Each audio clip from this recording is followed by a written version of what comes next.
Hey, how's it going? Welcome back to ThinkView, and this is NK. So, in today's videos, I want to share with you guys some important notes about display outputting.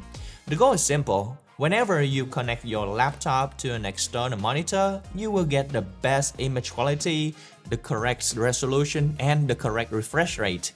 And if you are planning to buy a monitor, then this will also help you to avoiding making bad purchasing or even getting ripped off. Now first, let's talk about the key thing that you need to know to get the best visual experience. And for that, I need to briefly explain about color profiles. I see that many people just plug in their laptop into an external monitor and use it right away, but very few people actually know that each monitor has its own color profile, that's also called ICC profile. This profile is basically a blueprint that shows how a specific monitor displays colors. In simple terms, it tells the system what red, green, and yellow actually look like on that screen and whether white look warm or cool. Some high-end monitors like the Asus ProArt or Dell UltraSharp series are factory color calibrated, which means that whenever you connect your device to this monitor, it will automatically detect the correct color profile. And this monitor usually has a very good color accuracy, and their delta E often just below 1. But in reality, most mainstream monitors on the market right now do not come with a proper color profile, or maybe nothing at all.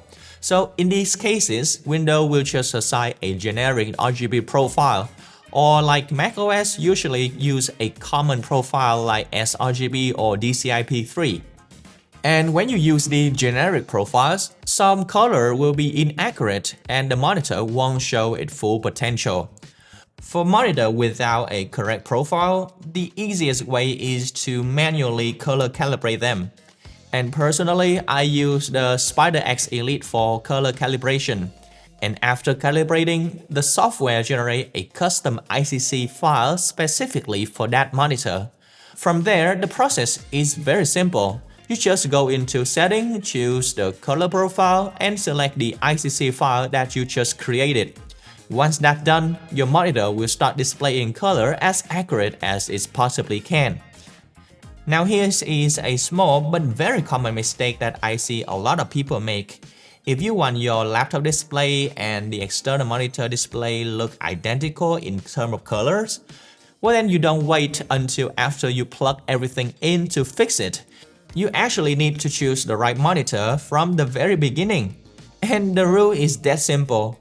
Both displays should have the same type of the panel, like IPS or OLED, and have similar color gamut coverage, such as 100% sRGB or comparable DCI-P3 coverage.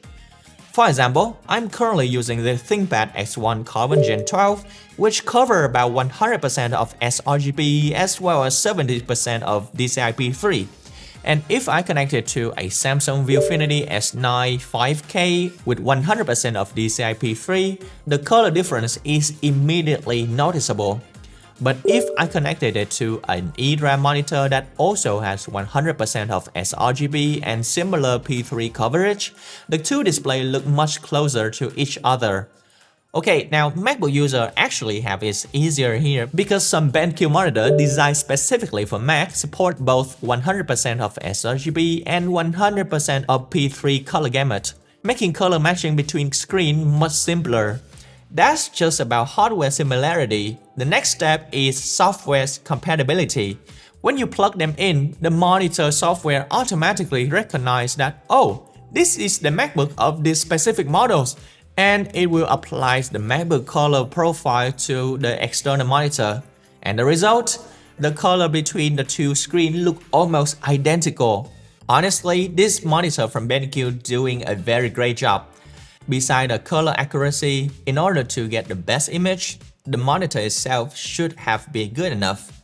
To me, at the minimum for a 27-inch monitor, it should be at least 4K. And if you are more serious about color and sharpness, going up to a 5K or even 6K make a noticeable difference in clarity. As for a 27-inch monitor, to me Full HD or 2K look quite pixelated. Now that's covered the first part about the color. The next thing I want to share is how to output the display without hurting your performance, especially if you're a gamer who wants the best FPS. The key here is using the correct output port that's directly connected to the dedicated GPU. To check this out, you can open NVIDIA control panel and look at the configuration. It will show which ports are connected to an integrated GPU, which are linked directly to the discrete GPU. From a real-world experience, Thunderbolt port usually link with the integrated GPU, while HDMI and Type-C port that has out mode usually link with the discrete GPU. I tested it, and in some game, if you output through the integrated GPU, it can reduce your frame rate by about 5 to 10%.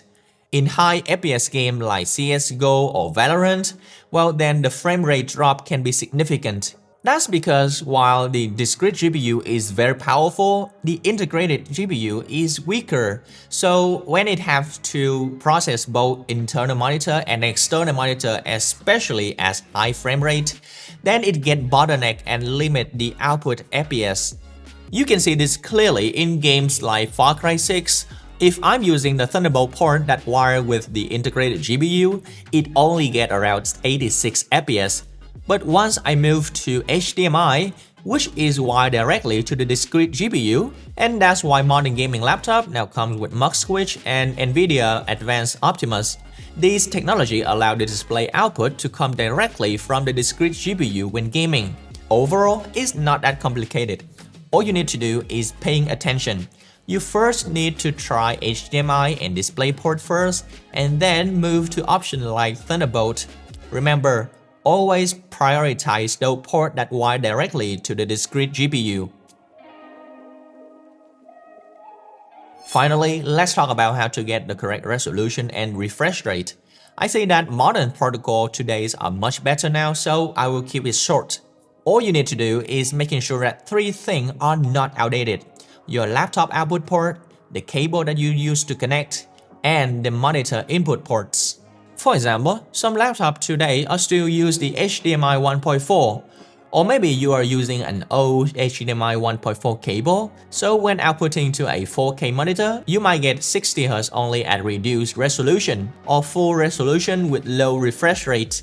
It's become unstable and very hit or miss, just because the whole thing is now forced to use the HDMI 1.4. Thankfully, this is less of an issue right now. Most laptops on the market right now support up to HDMI 2.0, or even some gaming laptops support up to 2.1 version of HDMI. For HDMI cable, just buy the high speed, which usually an HDMI 2.0.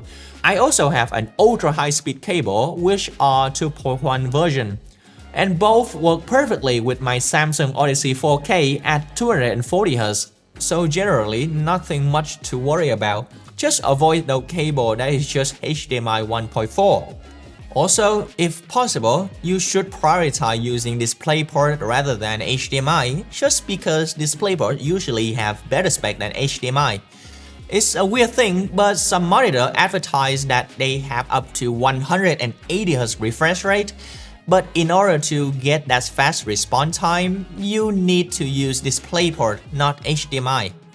One last thing is that if you're not connected directly through HDMI or like DisplayPort, but through an adapter or a hubs, well then the hub and adapter could be the bottleneck here. Some hub and adapter has a very limited bandwidth, so they only can output up to 4K at 30Hz. Personally, I bought this adapter for around $10 online, but it can output up to 4K and 240Hz with ease.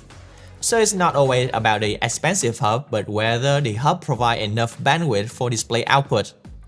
And I hope that in today's video you have learned something about display output as well as have enough information to choose your own monitor. Now, thanks for watching. This is NK from ThinkView, and see you guys next time.